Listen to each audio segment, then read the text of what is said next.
Sudah berjalan kan, sidangnya sudah berjalan. Hari ini saya dan Pak Mahfud beserta seluruh tim hukum datang untuk mendengarkan putusan, itu saja. Selebihnya kita harus berikan kepercayaan pada majelis hakim, karena majelis hakim itu punya kemerdekaan untuk memutus, dan saya doakan mereka semuanya kuat untuk memberikan putusan yang paling objektif untuk bangsa dan negara ini. Seberapa besar kepercayaan Bapak? Kenapa?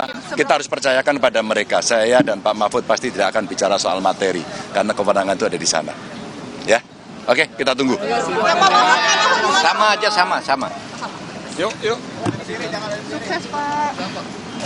Oh, nggak boleh berdiri tuh. Langsung di.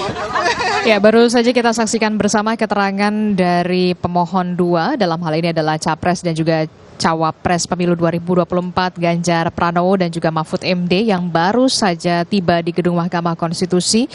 Yang dikatakan oleh Ganjar Pranowo mengatakan bahwa kita harus menghormati apapun putusan sidang sengketa Pilpres 2024. Sebentar lagi tampaknya pukul 9 atau jam 9 pagi hari ini kita akan menyaksikan secara langsung sidang putusan sengketa Pilpres 2024 setelah sebelumnya Mahkamah Konstitusi Republik Indonesia sudah melalui tahapan pemeriksaan mulai dari pemeriksaan saksi dan juga pemeriksaan ahli, bahkan keterangan dari 4 menteri Kabinet Pemerintahan Presiden Joko Widodo juga dihadirkan.